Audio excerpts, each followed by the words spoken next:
Today what we're going to talk about is one of the first things that you should start if you're going to be working with your dog and trying a new dog training program, and that's good management skills. Often people wonder why dog trainers tend to have really good dogs or that they don't look like they're misbehaving, and that's because we have really good management skills to make sure that our dogs are successful instead of failing.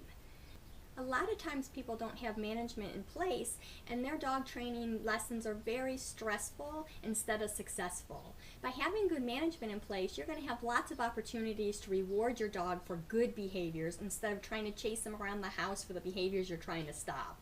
This also makes it next to impossible for your dog to misbehave. So one of the first things when you're thinking about good management is to dog-proof your house. So if you have a new dog or a puppy and he's chewing the furniture or he's getting into the garbage can, you want to make sure that those things are out of his sight and he's not able to get to them.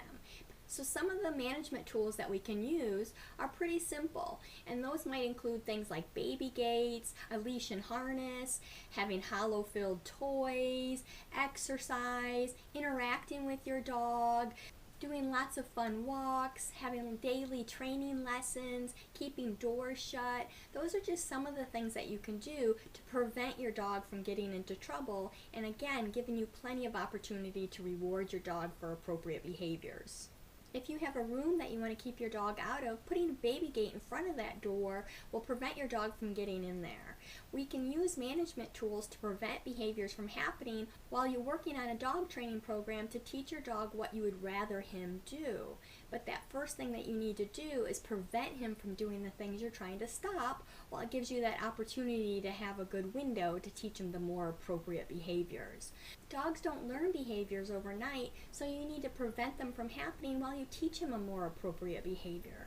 You're going to need to put in a little time and effort to teach him those behaviors, but we're humans, we want to have some prevention tools in place so that we can still go ahead and lead our lives and our dog's not getting into everything.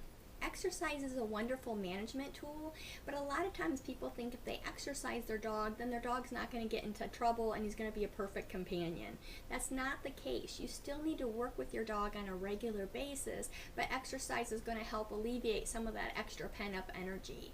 But doing that exercise is interactive. You need to do something with your dog. Having him running around the yard unattended is not good exercise, and it's definitely not a good management program because your dog's probably going to be in that backyard digging up holes, barking on the fence line, barking at his neighbors, and getting into all kinds of trouble. Instead, you want to be out there in the yard with him to entertain him and to teach him what you want. If you don't want him in your flower bed, you need to be out there with him so that you can redirect him out of the flower bed and into a more appropriate behavior like chasing the ball or playing in his own doggy sandbox. Play is a very important role with your dog and in dog training and keeping him out of trouble. And I hate to use that word out of trouble because dogs are just dogs and they're just doing things to have fun, and sometimes they're doing things to get our attention. So if a dog is getting our attention by grabbing something he's not supposed to have and running around the house, that tells me two things. It tells me that dog needs a little more attention from mom and dad. He's not getting what it is that he needs. The next thing it tells me is there isn't very good management because that dog was able to get that item that we didn't want him to get. Instead, we can use things again like a baby gate, we can shut the door, we can use a leash. So a lot of times when I have a young dog or a dog that just seems to be getting into everything, I'll put his harness on and a leash on and I'll take him room to room with me so that he's not out of my sight. That also reminds me that I need to interact with them. So maybe I'm on the computer for 20 minutes and then it's time to interact with the dog, so maybe a 3-minute training session or a little bit of tug or fetch, that sort of thing. But that's a good management role. He's not going to be able to get out of my sight to get into trouble or to try to elicit my attention. The other thing we can use besides just the leash and carrying it around is a leash attached to something like a sofa.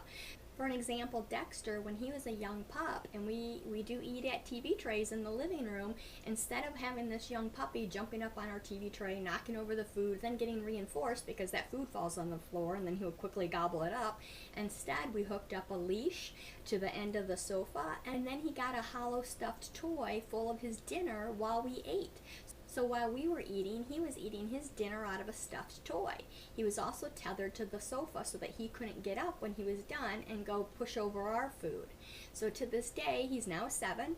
Every time we go and eat at the TV tray, he immediately goes to that spot because he's had lots of practice of when we eat, he goes there, he gets his dinner. He now doesn't have to be tethered up when we eat, but it's still there, and it's still a tool that I can use if we have guests or something else that's coming along. The one important thing about using a tether and hooking your dog is you want to make sure that you're always with them.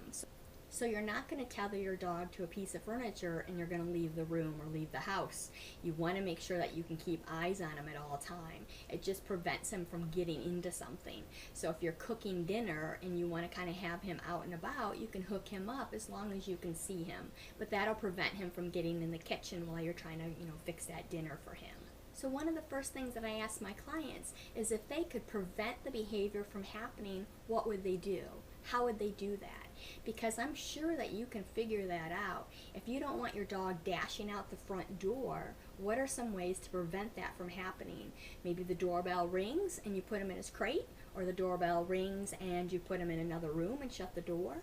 So you want to think about that. You want to think really hard. If there's behaviors your dog's doing that's really driving you nuts, the first thing that you need to do is find out how to stop it, how to prevent it from happening.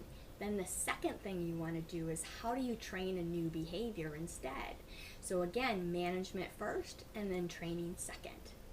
And remember, having good management in place is the key to successful dog training.